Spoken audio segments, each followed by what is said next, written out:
వేదికను అలంకరించిన పెద్దలందరికీ నా హృదయపూర్వక నమస్కారాలు. అలాగే ఈనాటి కార్యక్రమంలోకి విచ్చేసిన ప్రేక్షక మహాశయులకు కూడా చాలా హృదయపూర్వక నమస్కారాలు. ఎందుకంటే ఈ మధ్యకాలంలో రవీంద్ర భారతిలో ఏదైనా ప్రోగ్రాంలు వస్తే అక్కడున్న ప్రేక్షకుల కంటే ఇక్కడున్న వాళ్ళు ఎక్కువ ఉంటున్నారు. వాళ్ళు అలా కాకుండా ఇక్కడ ఎంతమంది ఉన్నారో అందుకు 100 రెట్లు ఎక్కువగా ఇక్కడ మీరు అందరూ ఉన్నందుకు చాలా చాలా సంతోషంగా ఉంది. తెలుగు సినిమా ఇండస్ట్రీలో నీ అభిమాన నటుడు నటి ఎవరో అని చెప్పి అనేక ప్రశ్నలు అడుగుతూ ఉంటారు మమ్మల్ని ఇంటర్వ్యూలో. అందరికీ చెప్పిన ఒకే ఒక్క సమాధానం ఏమిటంటే నా అభిమాన నటుడు నాగేశ్వరరావు గారు, నా అభిమాన నటి సావిత్రి గారు అని. వారిద్దరూ కలిసి నటించిన సినిమా కనుక రిలీజ్ అవుతుంది అంటే మొట్టమొదటి రోజు మార్నింగ్ షోతో పాటు సినిమా చూసేవాడిని. ఒకసారి చూడటమే ఆ రోజుల్లో గొప్ప మాకు. కానీ వాళ్ళిద్దరూ కలిసి నటించిన సినిమా వచ్చిందంటే కనీసం 2-3 సార్లు చూసే అవకాశం నాకు ఉండేది. అలాంటి వారిని ఒక్కసారన్నా వాళ్ళిద్దరిని కలుసుకోగలనా, ఒక్కసారన్నా వారికి షేక్ హ్యాండ్ ఇవ్వగలనా, ఒక్కసారైనా వారితో ఫోటో దిగ్గలనా అనుకున్న నాకు అనుకోకుండా సినిమాలో ఛాన్స్ రావటం, సినిమాల్లో నటించడమే కాకుండా అక్కినేని నాగేశ్వరరావు గారితో సావిత్రి గారితో కలిసి నటించే అదృష్టం కలిగిన వాళ్ళలో నేను ఒకటి. సావిత్రి గారిని చూసినప్పుడల్లా నాకు అమ్మ అనే పిలవాలనిపిస్తుంది. నాకు ఎప్పుడు తెలిసిన అమ్మ ఎలా ఉన్నారమ్మా అనే అమ్మ అమ్మ అనే అంటాను.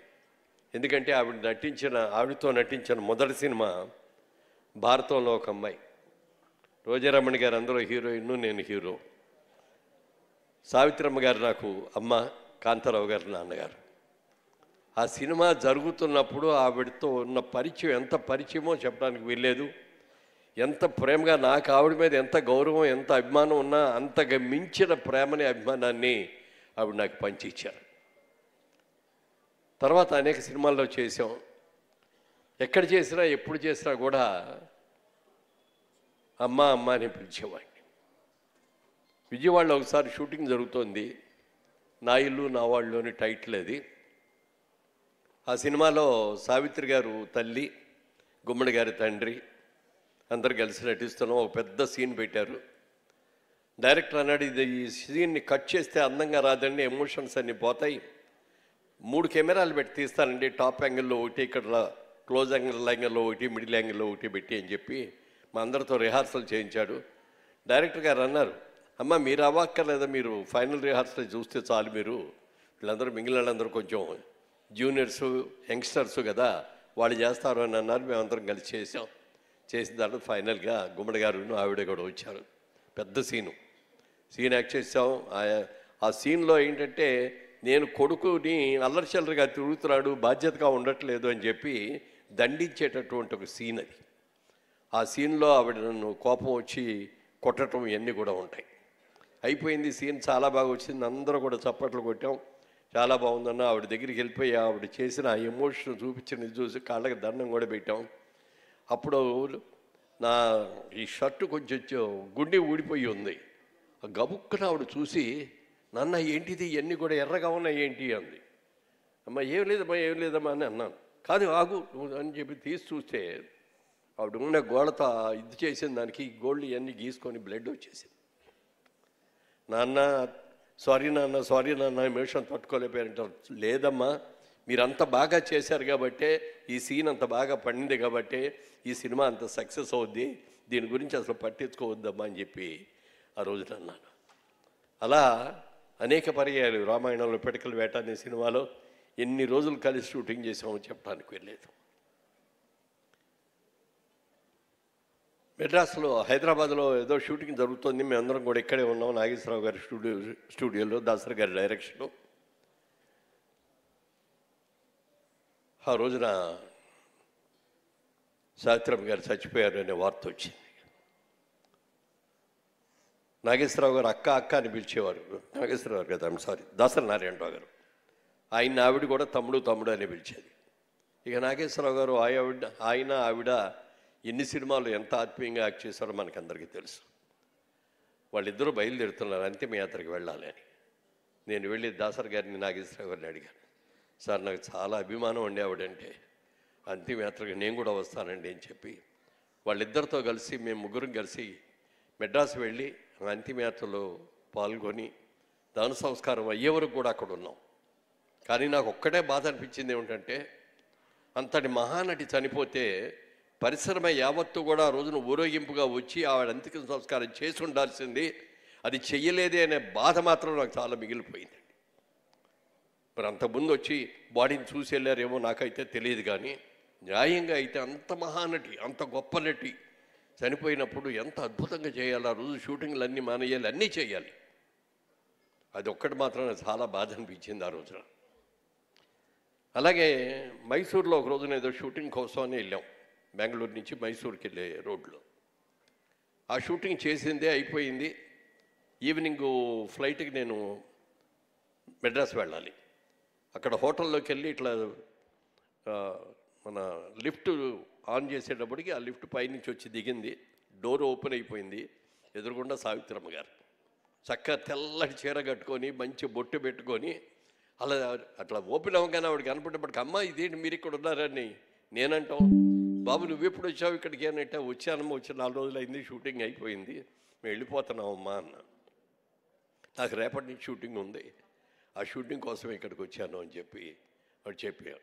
అప్పుడు అన్న, బా ఈ డ్రెస్సులో ఈ తెల్లచీరలో చాలా చాలా అందంగా ఉన్నారమ్మా, ఇది కీపప్ చేయండి అమ్మా అని చెప్పి ఆవిడంతా కూడా జరిగింది. కళ్ళెంబడి నీళ్ళు పెట్టుకొని ఆ రోజున ఎవరో మా ఫ్రెండ్ ఒక ఆవిడ ఉన్నారు ఇక్కడ, వాళ్ళు నైట్కి డిన్నర్కి పిలిచారు, అక్కడికి వెళ్తున్నాను బాబు అని చెప్పి.